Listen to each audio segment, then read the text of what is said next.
Broadway's My Beat, with Anthony Ross as Detective Danny Clover.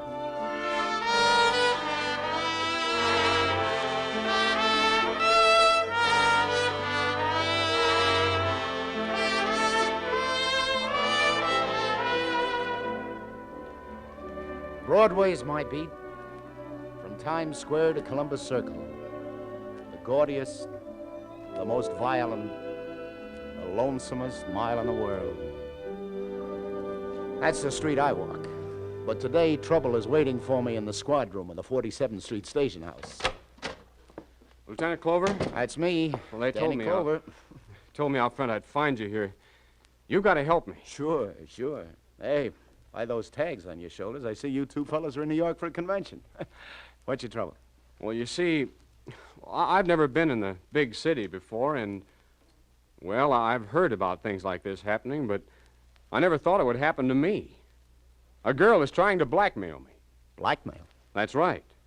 Now, there's nothing to it, but if my wife finds out about it... Hey, wait a minute, young fella. Now, make me acquainted with you first, and then we'll listen to your troubles. Oh, my name's Peter Daly. I'm stopping at the Cleveland Hotel.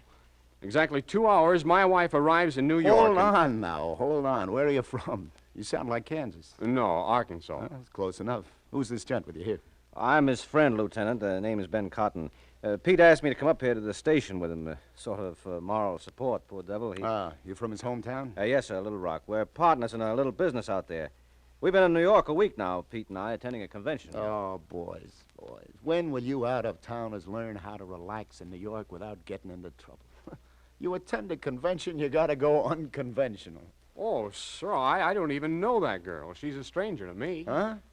Well, then I don't get it. Just what did happen? Well, a lot of the boys, after yesterday's convention session, went down to the Hi-Hat Club and, well, I'm standing at the bar, Lieutenant, having a drink, minding my own business. The bar was pretty crowded, and this red-headed girl takes a place next to me and asks for a light, and I give it to her. Lesson 1. When a strange girl asks you for a light, zip your wallet. Yeah, go ahead. What then? Well, a little while later, the nightclub photographer passes by, and this redhead stops her and says to her she'd like her picture taken, right there against the bar. And just as the photographer is about to snap her picture, this redhead takes my arm with a laugh to include me, you see, and, well, I was feeling pretty good, so to enter into the fun of the thing... Hello, sucker, she must have been saying under her breath. So, well, you both listened to the birdie. Yeah, and when I got back to my hotel, I thought nothing more about it. This morning, I got a phone call. From the redhead? That's right. Oh, she'd sell you the picture for a price or show it to your wife, huh? That's right. Why, she wanted $500. I don't have money like that. How'd she know you were married? Well, Lieutenant, I never told her I was married. Hardly said a word to her. What? Well, then how did she I don't know. Why, she even knew my wife was arriving in New York at 2 today. Can you beat that, Lieutenant? Go on, Daly. Well, she told me over the phone that unless I came across with the money, she'd mail that picture to my wife today. So what'd you tell her? Well, I told her I wouldn't give her a cent. Why should I pay her? Look, Lieutenant, believe me, I'm a happily married man, and I haven't done anything wrong, but what'll my wife think if she gets that picture? Daly, what's the name of that redhead and where does she live? Well, I don't know that. She didn't tell me. Well, then how did she expect you to get to her with the dough? Well, she said if I was agreeable, she'd tell me where I could leave the money, and she'd later leave the picture in the same place. But I told her nothing doing. I'd go to the police first. Then she hung up. Well, you did the right thing by coming to the police. Well, but if she sends that picture to my wife's an understanding woman, Lieutenant, but after all, if I could get my hands on that girl, I swear I'd kill her. Hey, Go on. Pick up your wife at the station, Daly, and relax. I'll drop into the Hi-Hat Club, see if that redheaded is known over there, and Daly, make sure your wife puts you on a leash.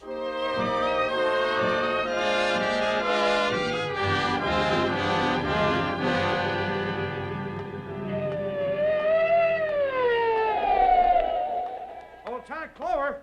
Yeah, Sergeant, what's up? Looking all over for you, Lieutenant. Broadway Towers. Detective Tom Donnelly's already up there, apartment 5E.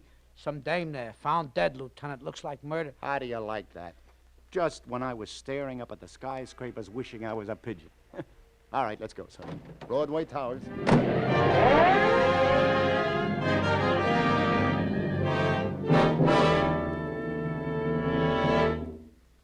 Who is she, Tom?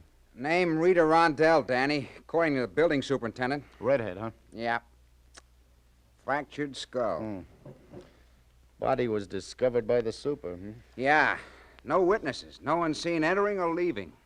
Hey, look over that back room, Sarge. Right, Lieutenant. Say you found the phone off the hook, Tom? Yeah. Yeah. Well, it looks like the whole scuffle was over that phone. Yeah. Hey, what's this written on the calendar here, Danny? Bobo, 1 p.m. Yeah, let me see. Bobo. Could be some guy. Ask around the stem, Tom. Any characters named Bobo. Okay. You say Doc places a death about 1:10. Huh? Right. Well, whoever a visitor was, boy, they had quite a tussle. Say, Danny, look here. I found some photographs hidden in the bottom of this drawer. Take a look. Well, what do you know? What's the matter, Danny? Hey, you remember that nice guy, Daly, from Little Rock, came in the station house this noon about a blackmailing redhead? Yeah? Yeah, this is him. With Rita Rondell. Taken against the bar at the High Hat Club. Look. Yeah. Yeah, how about that, huh? This must have been the dame who was trying to shake him down. And this is the frame-up picture she meant to sock him with. Yeah, so this is the redhead.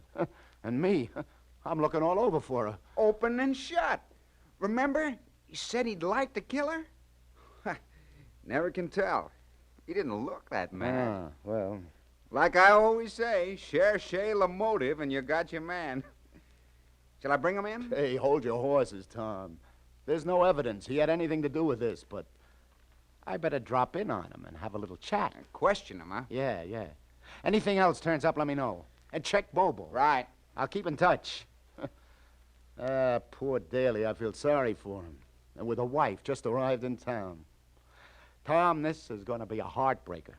Especially if the little lady from Arkansas answers the door.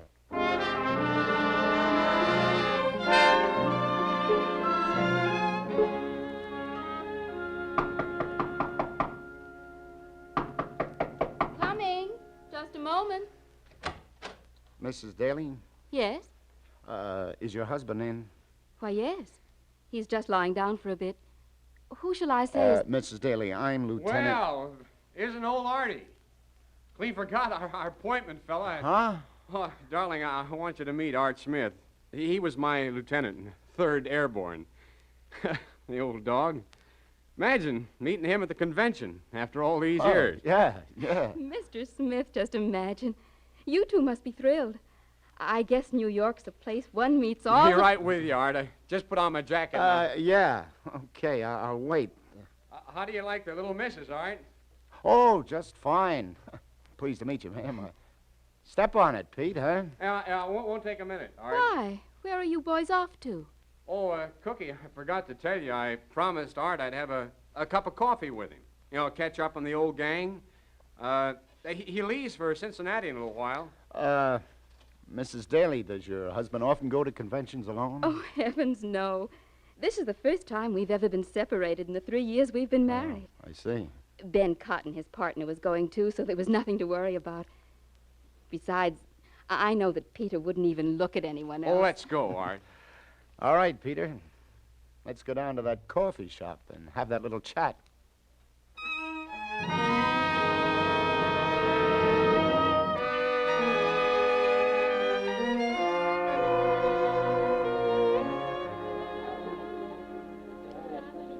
Yeah, we can talk right here in the lobby. Yeah, okay. That's one sweet wife, Daly. Yeah, you can say that again. You can see why I didn't want to let on you were a police officer. Yeah, I got it. Well, Lieutenant Clover, did you ask in that nightclub like you promised to find out if anyone knows that red-headed blackmailer? She hasn't sent that picture yet. You wouldn't be kidding me, mister, would you? What do you mean? When did you see her last, this Rita Rondell? Oh, is that her name? You found that out? Well, why, last night at that bar. You didn't go to her apartment today? At 1 o'clock, say? You know, son, if you're on the level with me, I'd be about the happiest guy on earth. What do you mean, Lieutenant? If I'm on the level? What's up? Rita's dead, son. Dead? Mm-hmm. We found that picture you were talking about in her apartment. What happened? Oh, there was a scuffle from the look of the place, and she fell against something in the struggle and fractured her skull. I don't know. Probably accidental, but There'll be a manslaughter rap for somebody. My gosh. Well, who do you suppose? Daly, right now, I don't have any idea, but my men are going over that apartment, inch by inch, police routine. I'll get a report just as soon as I call headquarters, but before I put in that call, were you or were you not in Rita Rondell's apartment? Well, no. Well, I told you before I didn't even know where she lived. Good. Come on, now let's walk over here to the phone. I'll call headquarters, and if nothing else turned up, you can go back upstairs to your wife. Yeah, she'll think it's funny, my leaving her to talk with you so soon after she gets to New York. Yeah, you wait outside the booth, will you? I'll only be a minute.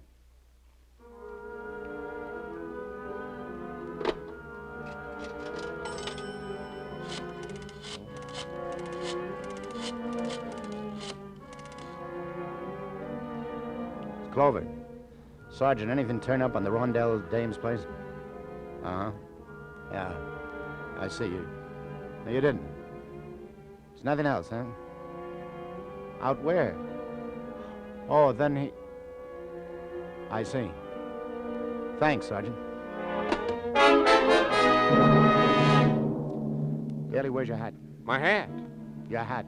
Well, I must have left it up in my room. Shall we go up and see? Well, I'm not sure. Maybe I lost it. That's right. You lost it at Rita Rondell's apartment. What are you driving at, Clover? It was found on her fire escape. Has your initials. Well, lots of people have initials. Okay.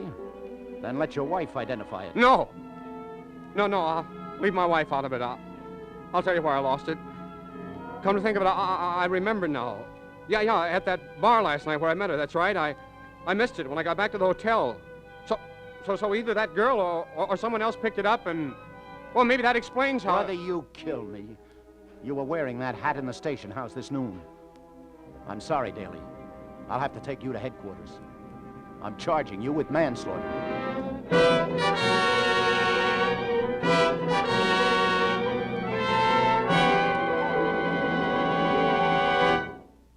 You're listening to Broadway's My Beat. We'll continue in just a minute, but first, Sunday nights on CBS are famous for their top comedy with Jack Benny, Amos and Andy, and the other great comedians, for the splendid drama that Helen Hayes brings each week, and for the appearance of one of the greatest detectives in modern times, Sam Spade, created by Dashiell Hammett. Sam Spade's approach to crime detection has now become the pattern for many another sleuth, but none so well combines the hard-boiled view toward a fast dollar, the down-to-earth appreciation of a well-formed ankle, and the readiness with a wisecrack. A bestseller in the fiction field, Sam Spade's adventures on the air are now among the top-rating mystery shows. You will find here tonight and every Sunday night on most of these same stations, Sam Spade, ready for rough and tumble action and a battle of wits in the best Dashiell Hammett tradition.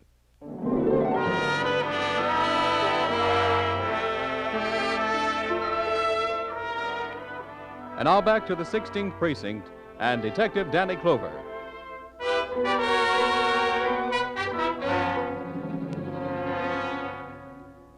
Why, this is awful. Look, Lieutenant, I'm from Daly's hometown, and I've known him for years. Why, he couldn't have had anything to do with this. Mr. Cotton, I know you're Daly's friend, and I know how you feel. I simply phoned you, seeing as you're a friend of the family, to notify Mrs. Daly of her husband's arrest. Yes, of course. Well, she wasn't in her room when I stepped by, so I rushed down here as fast as I could. Those two are so much in love, Lieutenant, I just don't have the heart to tell her. Any luck this time, Tom? Nah. Try to persuade Daly again, but no soap, Danny. See, Mr. Cotton, we offered to allow your friend a few minutes to call his wife, tell her himself about his arrest, but he says he can't do it. Yeah, that's right, Mr. Cotton. Says it'd kill him to tell her. Why don't you tell her? Oh, she's such a sweet kid. She's going to take this awful hard. You see, in a way, I feel kind of responsible for this, being here with Ben. I just don't believe I could face her. Tom? Unless it's an order, Lieutenant. I'd rather be included out. Okay. I guess a policeman's job can include almost anything. I'll get over there right now. Oh, Tom, come here a minute. Yes, Lieutenant? Yeah, Danny? You didn't find any guy anywhere named Bobo. No Bobo. No Bobo. All right, then, that's that. Okay, fellas, I'm on my way. Oh, believe me, this is going to be tough. Breaking the bad news to the little lady from Arkansas. I'm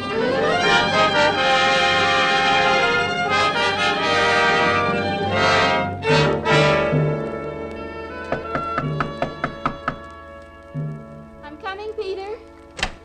Peter, Oh, why, it's you, Mr. Smith. Where'd you two boys get lost? Where's Peter? Isn't he with you? No. No, Mrs. Daly. Say, let's go inside. I want to talk to you. But I don't understand, Mr. Smith. Where is Pete? Well, the fact is, Mrs. Daly... Where, for goodness sake? Well, I mean, the fact is, Mrs. Daly, I'm not... I looked downstairs for you two and couldn't find you anywhere. And now you come back alone and... Do tell me, you frightened me. Has something happened to him?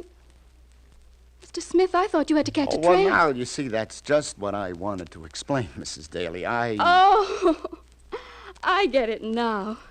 You went to a bar instead of the coffee shop, so you missed your train and he... Oh, Mr. Smith, why didn't you say so in the first place? You had me so worried. Oh, no, I'm sorry, ma'am. Where is he? Is he in bad shape? Well, you just bring him back here, no matter what condition he's in, and I'll take care of him. Maybe some coffee would help. Do you hear me, Mr. Smith? Mr. Smith? Mrs. Daly, I'm not Mr. Smith. What? You're not? It was all just an act. I'm sorry. I mean, your husband called me that when I came in before, and, well, I played along. An act? What in heaven's name are you talking about? And who are you? Detective Lieutenant Danny Clover, ma'am, of the 16th Precinct. Your husband... Oh, now, wait a minute. Here, let me help you. Hey, perhaps you better sit down. No, I'm all right. Please go on. Something happened to him. An accident or something. Is he hurt badly? No, he isn't hurt. Oh, that's good. Ma'am, your husband is under arrest. Under arrest? Peter? Nonsense, what for? Well, you see, it dates back to before you arrived, naturally. You see, last night he got into a jam at a nightclub. A jam? I mean, that is, there was a girl at the bar next to him. A girl? No, don't get me wrong there, ma'am. In that respect, I assure you, but it's something else that happened, and... now, Mrs. Daly, let me tell you the whole story from the beginning. He wouldn't do anything. No, but please don't get me wrong, ma'am. You mean he got mixed up with a girl, but he couldn't? Oh, no, it's not that. There was this red-headed... Oh, now, wait a minute. Oh, I'm no good at this sort of thing, Mrs. Daly. Go on. Well, look, it was all a framed-up thing. Your husband came up to the station this morning and told us the whole thing. Your husband was blackmailed. Blackmailed? But you said he was framed. Yeah, well, as far as the the girl is concerned, there's nothing to it. Oh, of course, I should have known. He was framed with a picture taken at a bar and, well, to protect you, to keep you from seeing that picture. Well, a picture? What would I have cared about an old picture? There's nothing to it. Everything's all right. But you said Peter was arrested. Well, you see, ma'am, to keep you from seeing that picture, I figure maybe he went up to that girl's room and there was a little fight or a struggle or something, and this girl fell. Oh, she's hurt. She's dead. Dead? She's dead? Oh, no, he didn't mean well, it's a charge we call manslaughter. Manslaughter? He didn't. He couldn't have killed anyone. Does he say he didn't? Yes, ma'am. He denies he was even in her apartment, but you see, there's some evidence. Then I believe him. And you've got to believe him, Lieutenant. My husband's never told a lie in his life. He's incapable of lying. Ask anyone in Little Rock where he's loved and respected, and they'll tell you. But, Mrs. Daly, the evidence I don't care what that... evidence you say you've got.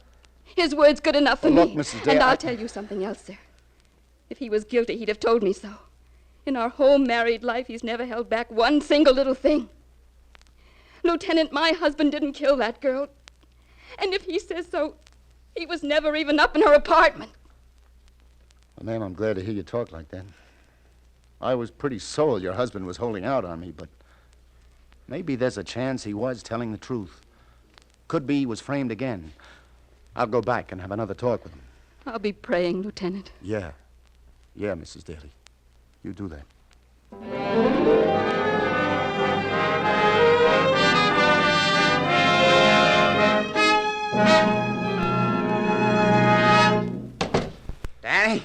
Danny, Peter Daly's confessed. Confess? Oh, no. I just visited him again in his cell with his friend, Mr. Cotton here. Darned if Daly didn't No, say... wait a minute, Detective Donnelly. Peter did not confess. At least not to killing that girl.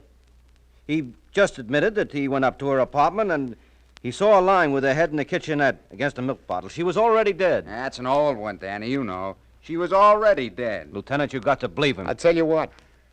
I think I'll have a talk with him myself.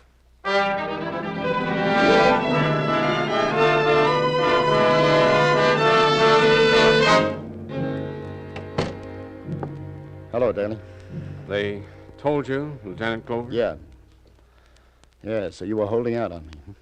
You were in that Rondell Dane's apartment. Oh, I was afraid to admit. You know, you should have told me everything right from the beginning.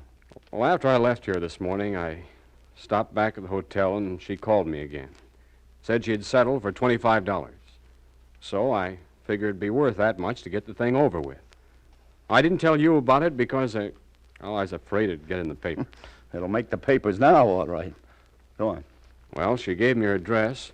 I went up there, and the door was partly open. Mm-hmm. I didn't go in, but I could see through the open door, and she was lying on the floor. When you were talking to Donnelly and your friend just now, you told them she was lying with her head in the kitchenette. Oh, no, I couldn't see her head. Oh, I see.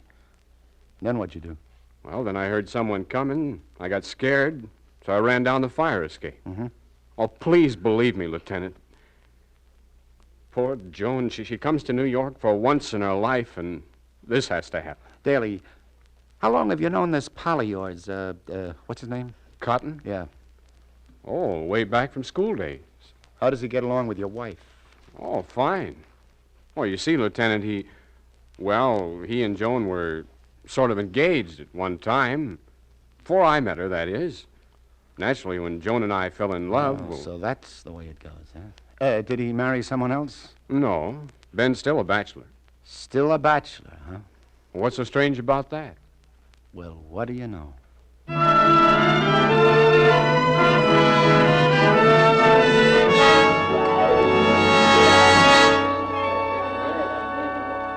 Lieutenant Clover, you back again? This is the third time today. What gives? Like this, like that. Hey, a couple of perfectos, lover. Did you come in here to see me, or did I see you keeping an open eye on that gentleman from 305 that just got on the elevator? Hey, you know him? Shouldn't I? He smokes cigars. His name's Ben Cotton from Little Rock. I think I'll go up and have a word. Mm-hmm. Give Bobo my best. You know, for an out-of-towner, the tips he hands out... Oh. Bobo, did you say? Yeah, Bobo. You know how it is at these conventions, the nicknames you pick up? I've heard some good ones, but Bobo, that kills me. Everyone around here calls him that. Oh, thanks, Sally. Thanks a lot. Thanks for what? Oh, nothing, lover. I'll be seeing you.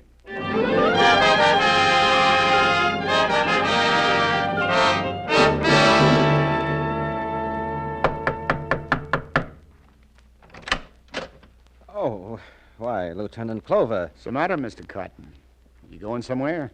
Why? What do you... I see your suitcase is all packed there on the bed. Oh, yes, Lieutenant. Yeah, I'm going back home. Bobo. A note on Rita Rondell's calendar. Probably expecting some guy named Bobo at 1 o'clock. You know any Bobo? Why, well, that happens to be sort of a nickname of mine. I picked it up here at the convention. Why? Well, you said you didn't even know the girl. You know the inside of Rita's apartment better than Peter did, Bobo. He didn't tell you her head was against a milk bottle. Oh, I never said... No, you arranged for Rita to bump into Peter like at that nightclub. Get a picture taken with him. And then she was to send it to his wife. I'll tell you why you arranged it, too. You were in love with his wife. You wanted her to think the worst, maybe, and throw him over for you. Come on, come clean, Bobo. All right. I was up to that double-crossing redhead's apartment, but I didn't mean to kill her. Let's have the story. Well, I told her yesterday I'd give her $100 if she could manage to get her picture taken with him and send it to his wife. Oh. And then this Rita pulled a fast one. Asked Daly for $500 for it. Yeah, that's right. But when Peter went to the police about it, I got scared. So you went up to her apartment today at 1, huh? Yes, I did, to make her call the whole thing off. And she demanded from you the price she was asking from Peter, $500. That's right. And when I He refused... threatened to expose you to your friend Daly. Began to phone him at his hotel. Yes, that's just the way it happened. I struggled with her for the phone. I gave her a push, and she fell. But I swear, Lieutenant, it was an accident. So that's that.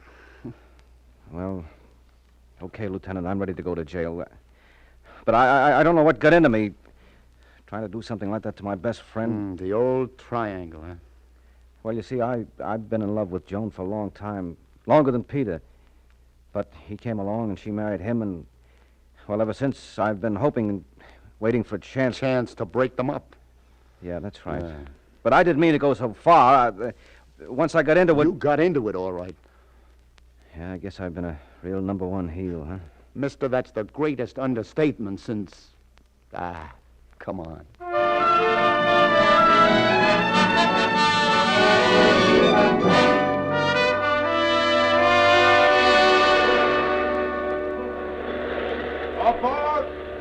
That's us, Joan. All right, Peter. Lieutenant Clover, I don't know how to say. We'll never be able to thank you for all you've done. Skip it, Arkansas. Hey, just promise me one thing, will you? What's that? Well, I mean, you've come to New York. This is the first time for both of you, isn't it? That's right. You've had a pretty rough time. You got one impression of New York, the wrong one. Come back and give it another whirl, will you? That's a promise. I want to see you both again, you know. So, you know, miss, I don't often meet somebody like you. Why, the faith, the trust you have in your husband is... Oh, you see, Lieutenant. We're in love.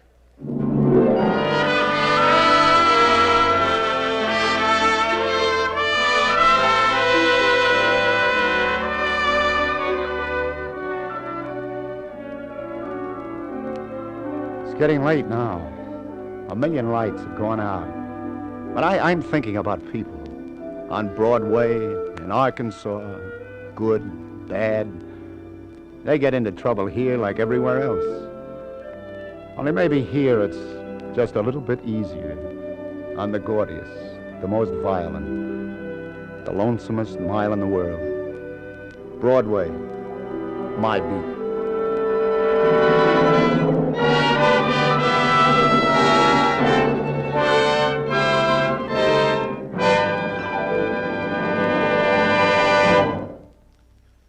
Columbia has just brought you Broadway's My Beat, with Anthony Ross as Detective Danny Clover. Gene Carson was Sally. John Forsythe was Tom. Today's broadcast was written by Joseph Roscoe and produced and directed by John Dietz. The musical score was composed and conducted by Robert Stringer. This is Bern Bennett speaking.